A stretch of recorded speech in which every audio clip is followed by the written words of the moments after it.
Hello, welcome back to the channel CG बोडोटा। आप सभी का स्वागत है मेरे इस चैनल पे। पिछले वीडियो में हमने देखा था कि गणित के कुछ मेन ऑपरेशंस है, जैसे प्लस माइनस गुणा भाग। जब इसे अप्लाई किया जाता है रियल नंबर्स पे, तो उसके बाद जो नंबर्स प्राप्त होते हैं हमें, वो किस प्रकार के नंबर होते हैं, रेशनल होते हैं कि इरेशनल नंबर होते हैं। उनके कुछ प्रॉपर्टीज़ की डिस्कशन किए थे, वो भी डिटेल में, कि commutative law, associative law, distributive law, इसे हमने डिटेल में देखा था। आज की इस वीडियो में हम देखेंगे कि हर का परिमेयकरण, रेशनलाइजेशन ऑफ डिनोमिनेटर्स कैसे किया जाता है और क्यों इसकी आवश्यकता पड़ती है। तो आज का वीडियो आरंभ करने से पहले मैं ये चाहूँगा कि आप चैनल को सब्सक्राइब कर लें तथा बेल आइकन को दबाएं, तथा वीडियो पसंद आने पर लाइक करते रहें और अपने दोस्तों तक शेयर करें। तो आज का ये टॉपिक है कि हर का परिमेयकरण कैसे करते हैं और इसकी ज़रूरत क्यों है। तो हर का परिमेयकरण बेसिकली, हमें हर की परिमेयकरण की आवश्यकता क्यों होती है, यहाँ से स्टार्ट करते हैं। देखिए, अब हर का परिमेयकरण कर रहे हैं तो इसका मतलब ये है कि जो डिनोमिनेटर्स में होंगे, जो हर में होंगे, वो एक अपरिमेय संख्या होगी। कोई भी अपरिमेय संख्या, कोई भी अपरिमेय संख्या, ये एक इरेशनल नंबर है। इरेशनल नंबर है, इसका परिमेयकरण करना मतलब इस इरेशनल नंबर को हमें परिमेय संख्या बनाना है। क्यों बनाना है? अब देखिए भाई, ये जो स्क्वायर रूट 3 है नीचे में, इसका एग्जैक्ट वैल्यू अगर फाइंड करने की कोशिश करें तो हम उतना इसके अप्रॉक्सीमेट के पास तो पहुंच जाएंगे, लेकिन अगर डायरेक्ट ऐसा आइडिया कर मतलब आइडिया लगाएं कि कहाँ पे पहुंचेगा, तो अगर ऐसे रहेगा ये नंबर जैसा ये ओरिजिनल है तो बहुत मुश्किल हो जाएगा। लेकिन जब इसका हर का परिमेयकरण करके इसको सरल करेंगे तो इसे हम नंबर लाइन पे, जिस पे हम शुरू से बात कर रहे हैं, नंबर लाइन पे आसानी से इसको दिखा सकते हैं कि ये किन दो वैल्यूज़ के बीच में आएंगी, 1 और 2 के बीच आएगी या 0 या 1 के बीच आएगी। तो इस पर बात करना है डिटेल में कि रेशनलाइजेशन कैसे करना है। तो बात आती है कि रेशनलाइजेशन कैसे करते हैं। तो मैंने यहाँ पे बता दिया कि हमें रेशनलाइजेशन की आवश्यकता क्यों पड़ती है, क्योंकि उसको सरलीकृत करके हम नंबर लाइन पे संख्या रेखा में आसानी से दर्शा सकते हैं। तो चलिए आगे देखते हैं। अब एक डाउट बना रहता है कि रेशनलाइजेशन इसलिए किया जाता है क्योंकि जो हर में जो संख्या है, हर में मतलब डिनोमिनेटर में जो वैल्यू है, उसे हम एक परिमेय संख्या बनाने की कोशिश करते हैं। ये तो सही बात है, परिमेय संख्या तो बनाना है, लेकिन क्यों बनाना है? ताकि हम उसे नंबर लाइन पे आसानी से दिखा सकें। ठीक है, ये क्लियर रखिएगा थोड़ा सा। ठीक है, चलिए आगे देखते हैं, डायरेक्ट क्वेश्चन पे आएंगे। आज पहला क्वेश्चन है, रेशनलाइज द डिनोमिनेटर 1/√2। ठीक है, इसका सॉल्यूशन सीधा है, देखते हैं। सीधा सा एक सिंपल सा फॉर्मूला लगाना है। इसमें लिखा है, पहले लाइन को पढ़ लेते हैं। We need to rationalise, that is remove root from denominator, hence multiplying and dividing √2। यहाँ पे क्या लिखा है? यहाँ पे लिखा है कि हमें हर का परिमेयकरण करना है। तो ये जो वर्गमूल 2 दिख रहा है, वर्गमूल 2 जो हर में है, उसे हमें हटाना पड़ेगा। वर्गमूल 2 को हटा देंगे तो वो क्या बन जाएगा? एक परिमेय संख्या बन जाएगी, वही बोल रहा है। तो उसके लिए क्या करेंगे? हम मल्टीप्लाइंग एंड डिवाइडिंग कर देंगे √2 का। यहाँ पे कर दिया √2 का मल्टीप्लाइंग। इससे क्या हुआ देखिए, मल्टीप्लाई करेंगे तो √2 नीचे आएगा, और √2 क्या हो जाएगा? 2 हो जाएगा भाई, है ना। √2 का स्क्वायर क्या हो जाता है? 2। तो ये हो गया इसका फाइनल आंसर। तो ये बन गया, देखिए हर में क्या आ गया? एक वैल्यू आ गई 2। तो ये एक परिमेय संख्या है भाई। ठीक है, ये एक परिमेय संख्या है, और इसी कारण हम हर का परिमेयकरण करते हैं। तो अब इसे नंबर लाइन पे दिखाना पहले से काफ़ी आसान हो गया है। ठीक है, नंबर लाइन में हम इसे दिखा सकते हैं कि इसका वैल्यू क्या होगा भाई। वर्गमूल 2 का वैल्यू होता है 1.41 समथिंग आसपास। ठीक है, अप्रॉक्सीमेट वैल्यू यही होता है 1.41। अब इसे 2 से डिवाइड कर देंगे तो भाई पता चल जाएगा कि 0 से 1 के बीच है इसका वैल्यू। तो इस प्रकार से रेशनलाइज करने पे हमें पता चल जाता है कि नंबर लाइन पे उस वैल्यू की वैल्यू मतलब कहाँ पे एग्जिस्ट करता है। चलिए आगे देखते हैं। चलिए आगे देखिए, एग्जाम्पल नंबर 2 में देखिए, इसमें बोला है रेशनलाइज द डिनोमिनेटर। हमें रेशनलाइज करना है हर का, मतलब हर को परिमेय संख्या बनाना है। अब इस बार भाई नंबर बदल गया ना। ठीक है, तो इस बार नंबर बदल गया ना भाई, तो थोड़ा दिमाग लगाना पड़ेगा। देखिए, कभी भी क्या कीजिए, अगर 1 अपॉन में ए प्लस माइनस है बी, ठीक है। एक मिनट इसको मिटाते हैं।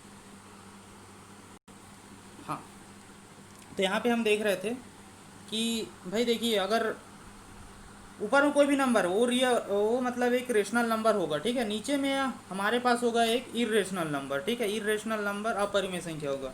अगर इस टाइप का वैल्यू है, प्लस माइनस दोनों है, हो सकता है प्लस माइनस कुछ भी हो सकता है, तो हमें मल्टीप्लाई एंड डिवाइडिंग की करते समय ध्यान में रखना है। अगर प्लस है तो सेम नंबर का प्लस है तो यहाँ पे माइनस ले लेंगे, A minus square root of B, और उसी का भाग कर देंगे, A minus square root B, ठीक है भाई।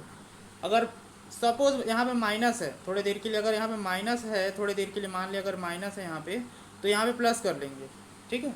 तो यही देखेंगे एक एग्जांपल में। इस एग्जांपल में देखिए यहाँ पे प्लस है भाई, देखिए 1/2 plus square root 3, 1/2 plus square root 3। तो उसमें मल्टीप्लाइंग एंड डिवाइडिंग किसका किया है, बस बीच में माइनस लगा दिया है, बीच में माइनस है बस, और उसी का डिवाइड एंड मल्टीप्लाई किया है, ठीक है। यहाँ पे ठीक है, कोई दिक्कत नहीं यहाँ पे। फिर बस यही ध्यान में रखना है कि प्लस है तो माइनस रहेगा और माइनस है तो प्लस में, ठीक है। अगले स्टेप में देखिए क्या किया है, मल्टीप्लाई कर दिया, 1 से मल्टीप्लाई करेंगे तो सेम नंबर आएगा भाई, वही 1 से मल्टीप्लाई कर दिया। अब नीचे देखिए फॉर्मूला लगेगा, A plus B dot A minus B is equal to A square minus B square. तो पढ़ते आ रहे हैं बचपन से, 8वीं क्लास से पढ़ते आ रहे हैं, ठीक है। एक आइडेंटिटी है, सर्वसमीका है एक, ठीक है। 3 सर्वसमीका होते हैं, वहाँ से लिया गया है। अगले स्टेप में क्या किया है, 2 माइनस स्क्वायर रूट 3, ऊपर वाला सेम उतारा है, 2 का स्क्वायर 4 और स्क्वायर रूट 3 का स्क्वायर 3 होगा, और 4 माइनस 3 अगले स्टेप में 1 हो जाएगा। तो ये इस प्रकार से एक नीचे 1 है भाई, नीचे 1 है, वो एक रेशनल नंबर है, वही हो गया, रेशनलाइज हो गया, ठीक है। अगले स्लाइड में देखते हैं। चलिए इस वाले स्लाइड में देखिए, इसमें कौन सा नंबर है, rationalise the denominator of the following. बस कुछ नहीं करना है भाई, ध्यान में रखना है कि माइनस है ना यहाँ पे, तो ऊपर प्लस लेना है भाई, और उसका मल्टीप्लाई कर देना है और डिवाइड करना है, ये हमेशा ध्यान रखना। हमेशा प्लस है तो माइनस, माइनस है तो प्लस, ठीक है। उसके बाद सेम फार्मूला लगेगा, 1 से मल्टीप्लाई करेंगे तो 7 प्लस स्क्वायर रूट 6 आएगा, ठीक है। और नीचे क्या आएगा भाई, नीचे ए माइनस बी, ए प्लस बी, फिर से वही आइडेंटिटी का फॉर्मूला लग जाएगा, ए स्क्वायर माइनस बी स्क्वायर, यहाँ तक आ गया। अब नीचे 1 है तो एक रेशनल नंबर है, उसका रेशनलाइज कर दिए तो रेशनल नंबर मिल जाता है 1, ठीक है। यहाँ तक क्लियर है मेरे ख्याल से। अगर कोई डाउट हो तो कमेंट बॉक्स पे कमेंट कर सकते हैं, ठीक है। अगला हम देखते हैं, अगला टॉपिक है exponential rule for real number, मतलब चरघातांकी कहते हैं इसे, चरघातांकी, हिंदी में इसे चरघातांकी कहते हैं, चरघातांकी नियम, ये घ होगा, ठीक है, चरघातांकी नियम, चरघातांकी नियम वास्तविक संख्या के लिए। चलिए देखते हैं क्या होता है। ये है नियम और उसका एग्जाम्पल दिया हुआ, ये नियम है, ये यहाँ पे नियम है भाई, ठीक है, नियम है। उसके बाद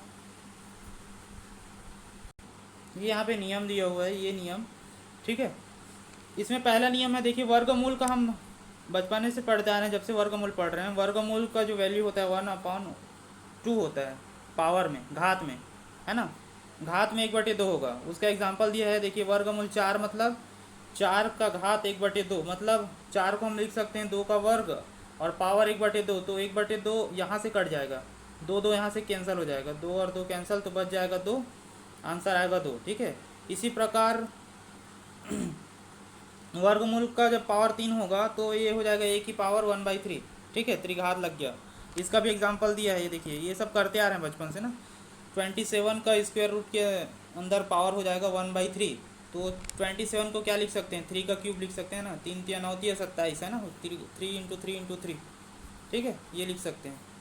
उसके बाद अगला एग्जांपल है, वो सीधा बोल दिया है n कोई भी अगर नंबर है, अगर स्क्वायर रूट के पावर में है तो उसे हम 1/n लिखेंगे, कोई भी नंबर हो, चाहे 100 हो 50 हो, कोई दिक्कत नहीं है, ठीक है। n कोई भी रियल नंबर होना चाहिए, ठीक है।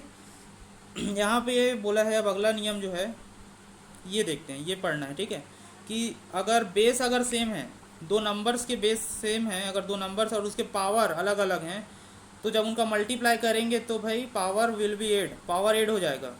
जैसे 2 और 2 है, बेस सेम है, पावर अलग अलग है, 3 और 5, तो 3 और 5 को जोड़ देंगे, 2 का घात हो जाएगा 5 + 3 मतलब 8, 8 होगा भाई, ठीक है। तो ऐसे पावर ऐड हो जाता है, कब होगा, जब बेस सेम होगा। बेस मतलब यहाँ पे 2, यहाँ पे 2 दिख रहा है, देखिए, ठीक है, वो बेस जो है सेम होना चाहिए। अगला नियम है डिवीज़न का। डिवीज़न में क्या हो जाएगा, माइनस हो जाएगा, a की पावर p बटे a की पावर q। लेकिन ध्यान रखिएगा बेस सेम होना चाहिए भाई, यहाँ पे भी दो का एग्जांपल लिया हुआ है। तो पावर जब डिवीज़न में होगा तो पावर जो है माइनस हो जाएगा भाई, ठीक है, तो 2 का स्क्वायर। इसी प्रकार देखिए अब यहाँ यहाँ ये नियम थोड़ा ध्यान में रखिएगा। देखिए ब्रैकेट के ऊपर में है, ठीक है, a की पावर p का होल ब्रैकेट के अंदर पूरे का पावर क्यों है, तो भाई पावर का मल्टीप्लाई होगा यहाँ पे। यहाँ ध्यान रखिए, यहाँ पे कन्फ्यूजन होता है हमेशा, ठीक है, कि ब्रैकेट के ऊपर में पावर क्यों है, तो दोनों का मल्टीप्लाई हो जाएगा यहाँ पे। जैसे 2 की घात 5 का होल क्यूब पूरे का त्रिघात, तो क्या हो जाएगा, 5 का गुणा हो जाएगा 3 से, तो 5 से 15 ऐसे, ठीक है। इसी प्रकार ये तो ठीक है, यहाँ से समझ आ रहा है। a की पावर p, पावर अगर सेम है और बेस अलग अलग है तब की बात कर रहा है। ये पावर सेम है, पावर p है, घात सेम है p और p, लेकिन बेस आधार जो है अलग अलग है, तो पावर जब गुणा करेंगे तो पावर होल पावर लिख देंगे। जैसे एग्जांपल दिया है 2 और 3, बेस समान नहीं है लेकिन पावर समान है, घात समान है 5 5, तो 2 का गुणा 3 से होल पावर 5, तो 15 का घात 5, ठीक है। अब यहाँ पे लिखा है a की पावर 0, a की पावर 0 हमेशा 1 होता है भाई, ठीक है, a की पावर 0 हमेशा 1 होता है, ठीक है। और उसी प्रकार a की घात -n = 1/n लिख सकते हैं, ठीक है। जैसे एग्जांपल दिया 2 की घात -5 बराबर 1 बटे 2 की घात 5, ठीक है। चलिए इसको डिस्कस करते हैं, ये कैसे फार्मूला बना है भाई, ठीक है। बस ये लास्ट टॉपिक है, इसके बाद ये कैंसिल, ठीक है। चलिए देखते हैं कैसे बना है। a की घात 0, x की पावर 0, ये इंटरेस्टिंग सा है, थोड़ा सा इसको देख लेते हैं, बस इसके बाद ये वीडियो खत्म। x की घात 0 = 1, यहाँ पे a लिखा हुआ है, कोई दिक्कत नहीं है। x2 ये फार्मूला बना कैसे है, चलिए देखते हैं।